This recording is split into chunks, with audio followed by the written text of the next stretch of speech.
Namaskar.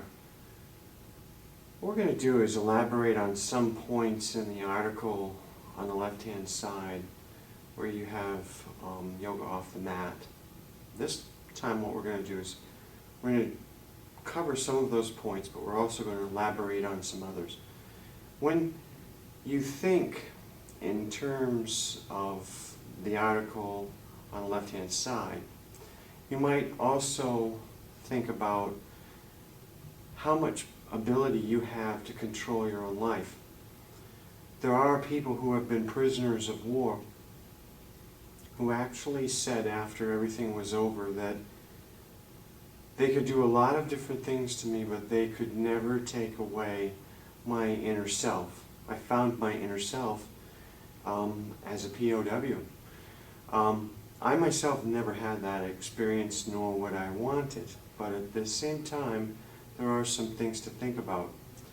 And that is the ability that you have to discover your true teacher within.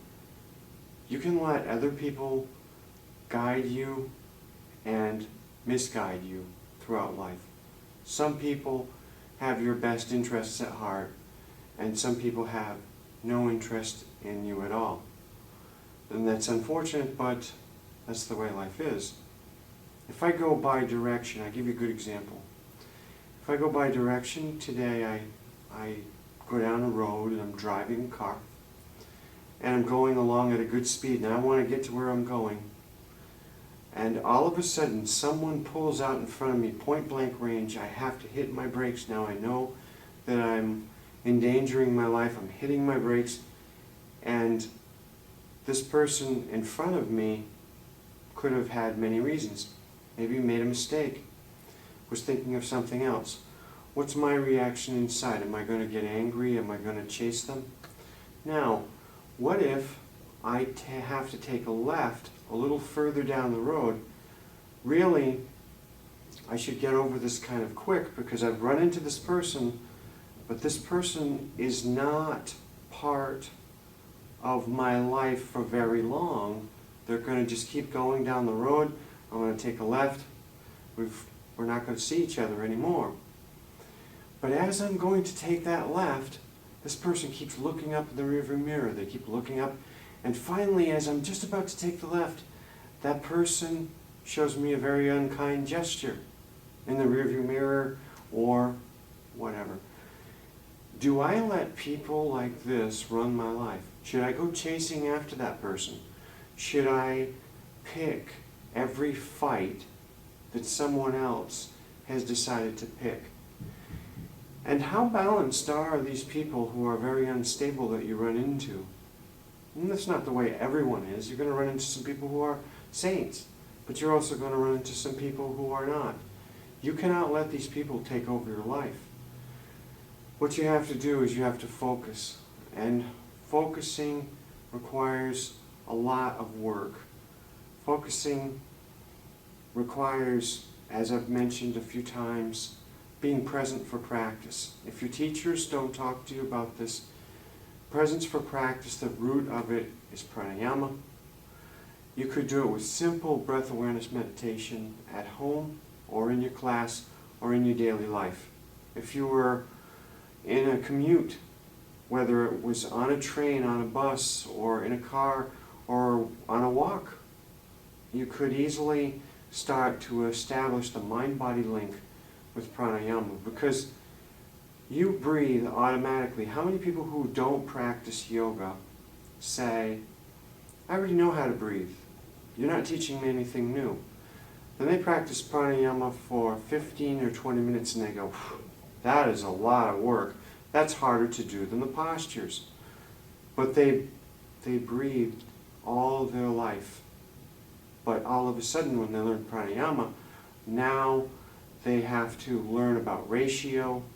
They have to learn a lot of other things as well. Pranayama is a technique. It's not just breathing. The other thing is, once we've established a link between mind and body, we now can engage in self-analysis, what some of us call self-awareness. A lot of times I joke around about people who say the word consciously aware. let's say the words consciously aware. And the point being, you would think all of us would be consciously aware. But if I, for example, was in a movie theater and I had this never-ending bucket of popcorn smothered in butter, and I keep eating and eating and eating, I've eaten for 2 or 3 hours popcorn full of butter, salt, and so forth. That was not conscious. That was unconscious. It was something to do while the movie was going on. How many people eat like that during the day? How many people go about their lives like that? They could be in prayer 1 second and be swearing at someone the next. These are things we have to think about. Should I, when I'm in prayer, be 100% focused on prayer? Yes. Should I be focused on the movie? Yes. Should I be eating while I'm driving my car? Sometimes you have no choice. Sometimes you have to eat. Sometimes you're very hungry. The point being, though, if I'm going to drive the car, I should at least, while I am driving the car, be aware enough that I have good food selections next to me and not enough for the whole trip, so that it's just enough to get by. The other things that I want to mention, we just briefly touched this, focusing. Once you know what direction you want to go in, when you know what your life purpose is, you go after that, which requires you to take action. Action is something that some people find extraordinarily difficult to take. They would rather sit on the couch for life than take action. This can be difficult, but all of us were made to take action. And finally, perseverance and persistence. Perseverance and persistence, the reason why they are so important is because although you may choose a direction to go in, you know it's not going to be a straight line.